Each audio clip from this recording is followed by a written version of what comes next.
waaw li tax ñu ñëw fii tey jii dañ fi ñëwoon ci pour répondre convocation inspecteur bi li waraloon loolu nag dañoo licencier 66 personnes au niveau de Talix Mine entreprise bi mi ngi situé au niveau de Ngoundiane voilà léegi ce qui s'est passé ñoom ils ont respecté aucune procédure. respecté ñu benn procédure pour licenciement bi ba pare jël seen décision ñu mu leen waree ñëw bi ñëwee fii nag inspecteur bi ñu dégloo ñun ñëpp dafa jàpp ne kii bi licenciement bi jaarul yoon donc comme jaarul yoon moom dafay bind lettre de non conciliation pour ñu mën leen poursuivre au niveau du tribunal. dafa mel ni leen jaay doole ñaata lañ dàq. 66 personnes. maanaam juróom benn fukk. dont 6 délégués. ñoom ñëpp seen contrat à durée indéterminée la. indéterminé ñoom ñëpp seen contrat à durée indéterminée. kon nañ leen jaay doole nga bëgg a wax. jaay doole moo am fii nii. ba pare dañu liggéeyloo si conditions yoo xam te ni c'est extrêmement déplorable. waaw on se donnait tous corps et âme pour que. léegi lan ngeen fas yéene def. inspecteur bi lu mu leen wax ak lan ngeen fas yéene def. inspecteur bi dafa considérer que ne licenciement bi jaarul yoon maanaam baaxul. donc moom dafay def lettre de non conciliation pour ñu mën ko poursuivre au niveau du tribunal de Thiès. waaw ñu ngi woo ñëpp képp ko xam te ni rek maanaam tey jii nii justice daf la yëkkati li ñuy wax balance cette balance là daf la tax a jóg mu équilibré daf la tax a jóg ñu ngi lay woo pour nga gestu travail Talix Mine que lii ci jaay doole gi ñu leen jaay doole nii bu ko defee. ñoom wax dëgg yàlla ay père de famille lan ñu mën a kii daal gis seen bopp ci mbir mi. yaa ngi woo président de la République. waaw ñoo ngi woo président de la République ci injustice bi ñu jaay pour mu taxawuñ si bu baax a baax. liggéey bi liñ ci am ay jafe-jafe bëri na parce que ñun dañ doon utiliser suñu deret pour liggéey suñu deret lañ doon utiliser pour liggéey. li waral yii yëpp nag li ko indi yëpp mooy appartenance syndicale bi ñu bëggutoon depuis le début.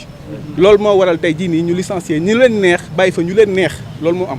des fois dañu fay dégg accident de travail également. waaw moi qui vous parle j'étais victime.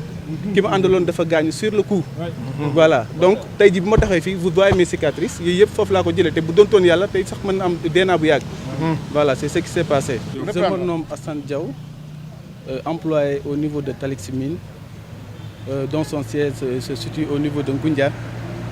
Je suis délégué de personnel et ce qui nous réunit aujourd'hui, si vous voyez tout cet ensemble, c'est que nous, on nous a tous licenciés, on a licencié 66 personnes au niveau de l'entreprise Talix Mine pour des raisons économiques. C'est ce qu'ils disent, alors que nous appartenons à une entreprise nommée Talix Mine. Par contre, eux, ils se disent que nous sommes un groupe et ces décisions appartiennent à tout ce groupe. D'où le nom de ZULS. Maintenant, ce qui nous a conduit aujourd'hui, c'est que nous avions été convoqués par monsieur l'inspecteur. Et après discussion, on s'est rendu compte que l'inspecteur a pris la décision que ce licenciement ne peut pas être adopté. Donc, selon sa décision, lui, ce licenciement est nul.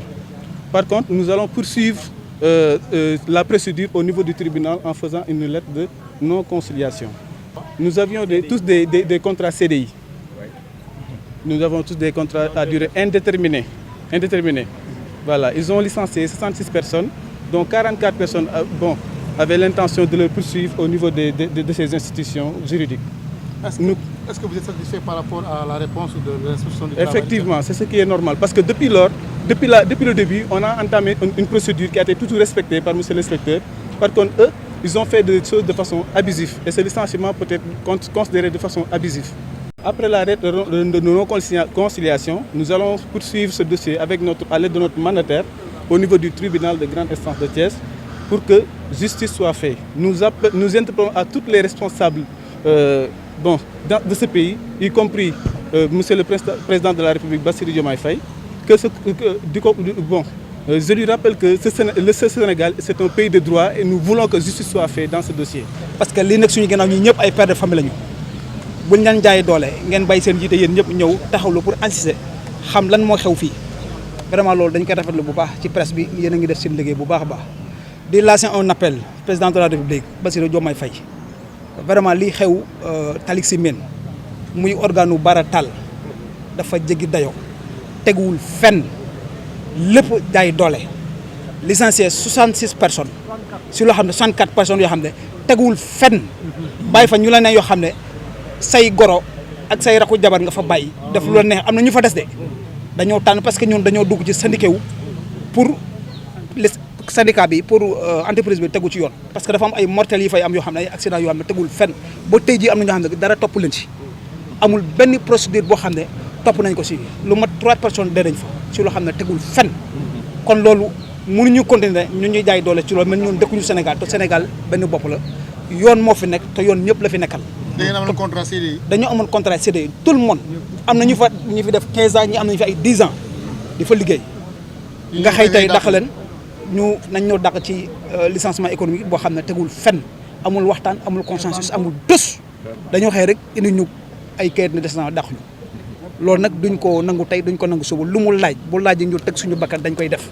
mais lii du jàll inspection daf ñuy ne àndul ci dàq bi loolu dafa leer kii wax na ko ci français bi àndul ci dàq bi ñoo ni fa du lu benn yoon mais mosuñu ànd ci dàq bi tribunal lañu bu bëgg a dem ak procès bi nee nañ procès kii bi tribunal lañ dem tribunal nag ñëpp lañ fa nekkal ñun ay Sénégal lañu comme ñoom yoon moo ñu fi bàyyi Sénégal ñun ñëpp nañ ñu topp yoon lu ñu yoon may ñu jël mais xam naa dañ ñoo tooñ noot ñu teg ñu ay mbaam parce que ku dem carrière ba gis poussière bee gars yi gis nga ne nu ñu mel tey dañoo leer bu ñuy liggéey meluñu woon nii gars yi dañoo aspiré poussière ba yàqu barki Seydina Mohamed dañoo aspiré kii ba yàqu poussière ñii bu ma leen gisee tey xamuma leen ndike poussière bi moo leen yàqu billahi du dàll du tëni respecté wuñ ko kon bu ñu ñëwee tey boo bëgg ñoo jaay doole bëgg ñoo licencier si Malifaro loolu duñ ko teg fenn te loolu duñ ko nangu tey duñ ko nangu suba luñ ci bañu nag bañ ñu ko